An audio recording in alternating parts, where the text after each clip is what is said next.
இரட்டை இலை சின்னத்தை பெறுவதற்காக தேர்தல் ஆணையத்திற்கு லஞ்சம் கொடுக்க திட்டமிட்டதான புகாரில் வழக்கு பதிவு செய்யப்பட்டுள்ளது. அது தொடர்பான விசாரணைக்கு திரு டிடிவி தினகரன் தற்போது டெல்லி குற்றப்பிரிவு ஆணையர் அலுவலகத்தில் ஆஜராகியிருக்கிறார். தொடர்பான கூடுதல் தகவல்களை நமது டெல்லி செய்தியாளர் அரவிந்திடம் கேட்கலாம். அரவிந்த், வணக்கம். சொல்லுங்க அரவிந்த், தற்போது டிடிவி தினகரன் காவல்துறையின் முன்பாக ஆஜராகியிருக்கிறார். எங்கே அவர் ஆஜராகியிருக்கிறார்? யார் யார் அவரிடம் விசாரணை மேற்கொள்கிறார்கள்? அந்த விசாரணையில் என்னென்ன விவகாரங்கள் தொடர்பாக கேள்வி எழுப்பப்பட இருக்கிறது? இரட்டை இலை சின்னம் தொடர்பான விவகாரத்தில் இந்திய தேர்தல் ஆணைய அதிகாரிகளுக்கு லஞ்சம் கொடுக்க முயன்றதாக கூறி சுகேஷ் சந்திர என்பவரை டெல்லி காவல்துறை கைது செய்திருந்தது.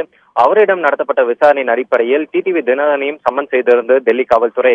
இந்நிலையில் இதற்காக ஒரு 2-3 நிமிடங்களுக்கு முன்பாக டிடிவி தினகரன் டெல்லியில் உள்ள டெல்லி இன்டர் ஸ்டேட் செல் கிரைம் பிரான்ச் அலுவலகத்தில், காவல் அலுவலகத்தில் தற்போது ஆஜராகியிருக்கிறார். அவரிடம் டெல்லி இன்டர் ஸ்டேட் செல் கிரைம் பிரான்ச் ஏசிபி மற்றும் டிசிபி சஞ்சய் சரவத், அதே போல மாத்தூர் வர்மா உள்ளிட்ட அதிகாரிகள் இவரிடம் விசாரணை நடத்தியிருக்கிறார்கள். மொத்தம் ஒரு 15-20 கேள்விகள் கொண்ட ஒரு கொஸ்டினரை இவர்கள் ஏற்பாடு செய்து வைத்திருப்பதாகவும் அதன் அடிப்படையில் இவரிடம் இந்த விசாரணை நடைபெறும் என இங்குள்ள அதிகாரிகள் தெரிவித்திருக்கிறார்கள். குறிப்பாக சுகேஷ் சந்திரசேகர் சென்னையிலிருந்து டெல்லி வருவதற்கு முன்னதாக சென்னையில் அவர் யாரையெல்லாம் சந்தித்தார், அவருக்கு அந்த பணம் எவ்வாறு சென்னையிலிருந்து டெல்லி வந்தது, அதே டிடிவி தினகரனிடம் அவர் நடத்தியதாக கூறப்படும் அந்த உரையாடலின் ஆடியோ பதிவும் டெல்லி காவல்துறை வசம் உள்ளது.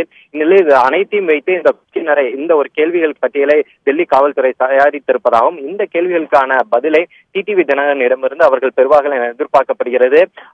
தற்போது அவர் ஆஜராகியிருக்கிறார். அந்த ஃபார்மாலிட்டிகள் முடிவடைந்தவுடன் இந்த விசாரணையானது துவங்கும் என எதிர்பார்க்கப்படுகிறது. இதில் உன்னிப்பாக கவனிக்க வேண்டியது, சுகேஷ் சந்திரசேகர் தற்போது அந்த காவல் நிலையத்தில் இல்லை, அவர் விசாரணைக்காக மற்றொரு இடத்துக்கு அழைத்து செல்லப்பட்டுள்ளார். எனவே இந்த காவல்துறை, அதாவது சஞ்சய் சராவத் தலைமையிலான காவல் அதிகாரி சஞ்சய் சராவத் தலைமையிலான குழு தற்போது டிடிவி தினகரனிடம் மட்டுமே விசாரணை நடத்த உள்ளது.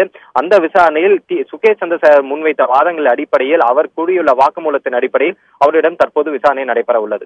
அரவிந்த், அதே போல திரு டிடிவி தினகரனிடம் எவ்வளவு நேரம் விசாரணை நடத்தப்படும்? நீங்க சொன்னீங்க 15 முதல் 20 கேள்விகள் தான் இருக்கிறது அப்படின்னீங்க.